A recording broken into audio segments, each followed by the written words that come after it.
Bonjour à toutes et tous, j'espère que vous allez bien.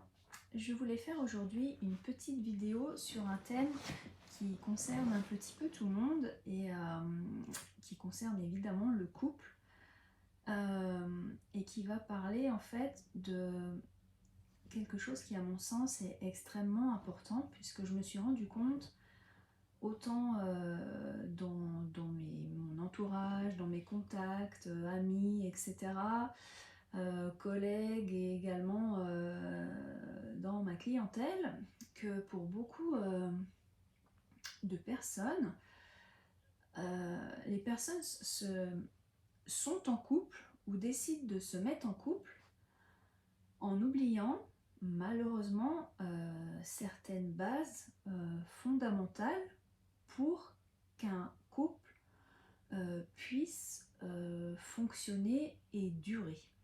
Alors, quelles sont ces bases? La première chose que j'ai envie de vous dire, et je ne suis pas la première à l'amener en lumière, comment, et je l'ai déjà expliqué dans diverses vidéos précédentes, comment voulez-vous être bien en couple si à l'intérieur de vous-même, vous n'êtes déjà pas bien? Comment voulez-vous que votre couple fonctionne si vous ne prenez pas le temps de faire un travail d'introspection ce travail d'introspection, vous permettre de mieux vous connaître, de mettre en lumière vos peurs, vos blocages, vos blessures d'enfance, qui va vous permettre aussi d'exprimer vos besoins et surtout, ce travail, il va vous permettre de vous aimer vous-même de manière inconditionnelle. Si vous cherchez en fait à combler un manque dans la relation à l'autre, vous allez forcément être dans un mode de relation toxique et dans un mode de dépendance affective. L'autre ne peut pas correspondre à tout ce qui vous manque et à tous vos besoins. Après, pour qu'un couple fonctionne, il faut également avoir des valeurs communes. Si par exemple, vos valeurs communes à vous sont la famille, l'altruisme, la bienveillance, la générosité, et que votre partenaire n'est pas famille du tout, que lui, ses valeurs, ça peut être, je sais pas, les amis, les sorties, la compétition, enfin voilà, qu'il n'y ait aucune valeur commune. Là encore, ça me semble compliqué de construire une relation pérenne s'il n'y a pas un minimum de valeurs communes. Donc pour définir aussi ces valeurs, il faut se connaître en fait, savoir quelles sont nos valeurs. Et ce travail, cette conscience-là, elle se fait comment? Elle se fait en se posant un peu, en prenant le temps d'écouter qui on est véritablement à l'intérieur de nous. Et après, on peut prétendre à rencontrer quelqu'un et faire en sorte que ça dure. Autre chose qui me paraît important de souligner, on est tous constitués en fait, autant les hommes que les femmes, avec un côté masculin, féminin qui sommeille en nous. Et on sait aussi qu'on a eu pendant des années un schéma assez patriarcal et que heureusement les mentalités changent, les modes de fonctionnement évoluent et il n'empêche que même si les modes de fonctionnement évoluent, il est important de prendre conscience des différences qu'il existe dans les modes de fonctionnement entre les hommes et les femmes. Alors là, je ne vais pas reprendre tous les éléments du fameux livre « Les hommes viennent de Mars et les femmes de Vénus » ou de la pièce.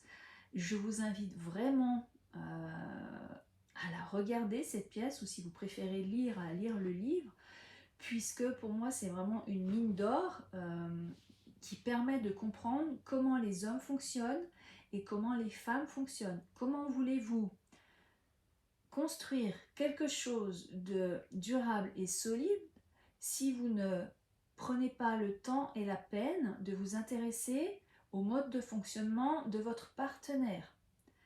Et après, au-delà des différences entre hommes et femmes, on est tous une personnalité unique. Donc il est important également de prendre le temps, quand on est en couple, d'observer, de communiquer et de comprendre comment son conjoint fonctionne. On ne peut pas demander à son conjoint de fonctionner de la même manière que nous. Vous ne changerez pas votre conjoint. Par contre, si vous aimez suffisamment votre conjoint, la question c'est, voilà, comment est-ce qu'il fonctionne et comment j'arrive à m'adapter et est-ce que je me sens bien en m'adaptant, en comprenant à son mode de fonctionnement. Je ne dis pas, attention, de s'oublier, de fonctionner comme lui, non, c'est comprendre comment il fonctionne. Alors je vais prendre un exemple concret. Pour les hypersensibles, je vais parler de ça puisque je le suis moi-même, et on a un mode de fonctionnement qui n'est pas toujours compris par les autres ou par la norme.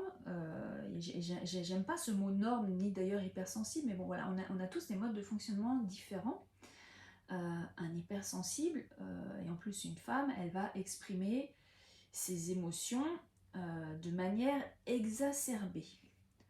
Alors, il est clair que si la personne en face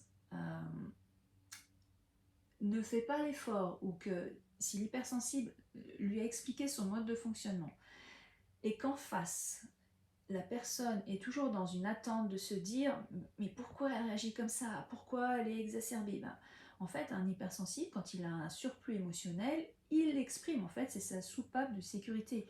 Donc, ne demandez pas à un hypersensible de renfermer ses émotions. En fait, ça va encore plus le rendre hystérique. Je prends un exemple concret. J'ai eu l'autre jour un accident de voiture. Je me suis fait rentrer dedans sur l'autoroute et la personne derrière moi s'est endormie au volant. J'ai eu extrêmement peur.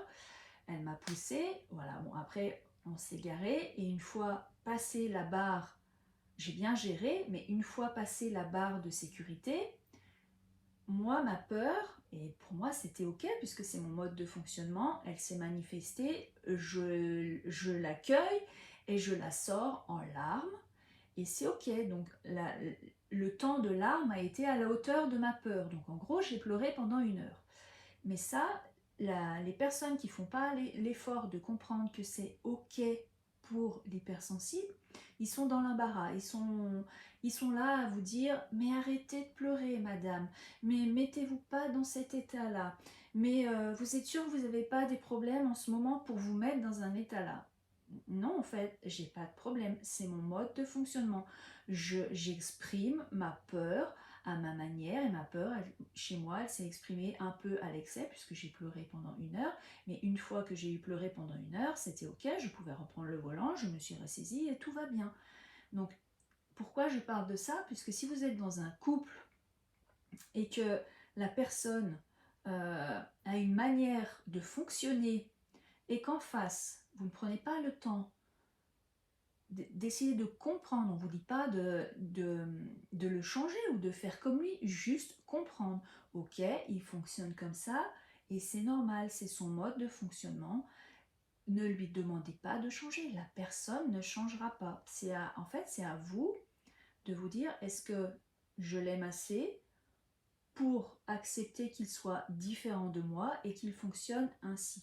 Et les hommes et les femmes, donc je vous invite vraiment à regarder cette pièce puisqu'elle nous apporte vraiment des éléments importants dans un couple. Comment voulez-vous être bien dans un couple si vous ne savez déjà même pas les différences de mode de fonctionnement entre les hommes et les femmes? Et en plus, on est vraiment en ce moment dans une mutation et j'ai envie de dire Dieu soit loué, les mentalités changent, les hommes osent plus exprimer leurs émotions, les femmes sont aussi plus douce envers ces hommes, puisqu'il y a aussi beaucoup d'hommes qui ont été catalogués de machos. C'est lourd aussi à porter pour eux, parce que heureusement tous ne sont pas des machos, des mufles, des goujats. On a beaucoup d'hommes qui sont d'une sensibilité et très bien dans leur basket en fait. Faut aussi arrêter de coller une étiquette, tous les hommes sont des cons, tous les hommes sont nuls. On l'entend, où tous les hommes sont égoïstes. Non, en fait, tous les hommes ne sont pas égoïstes et de plus en plus d'hommes sont conscients. Euh, je trouve même qu'il y a vraiment de plus en plus de couples qui font l'effort d'être à l'écoute l'un de l'autre, d'être dans la bienveillance et vraiment la base, communiquer avec bienveillance, c'est vraiment important. Voilà, donc c'était la petite vidéo qui me paraissait importante aujourd'hui de partager, puisqu'encore une fois, je me suis vraiment rendu compte que beaucoup de personnes se mettent en couple, mais à la base, elles ne se connaissent même pas elles-mêmes et ne font pas, ou ça leur vient même pas à l'idée en fait d'essayer de comprendre comment l'autre fonctionne. Donc ça peut pas aller si on n'est déjà pas dans cette démarche. Vous pourrez passer 15 000 partenaires, ben oui, ça ne fonctionnera jamais en fait. Voilà, donc après aussi une petite aparté, à chaque fois je dis je vais faire une vidéo courte, mais il y a toujours des idées qui viennent se greffer. Croire qu'un couple c'est toujours linéaire, tout beau, tout rose, qu'on est d'accord sur tout, qu'il n'y a pas de conflit, c'est juste un leurre, une belle illusion. Un couple, ben voilà, il y a des cycles. Après, si on est dans une bonne communication, si on est dans une écoute bienveillante, ça ne peut que fonctionner si on arrive à communiquer, à canaliser les émotions et à prendre le temps de partager. Un couple peut fonctionner si les valeurs sont communes, mais s'il manque ces éléments qui pour moi sont les éléments clés, un couple, s'il n'y a pas ces éléments, il est voué pour moi à l'échec. Voilà, je vous remercie de m'avoir écouté et je vous souhaite une belle fin de journée. À bientôt!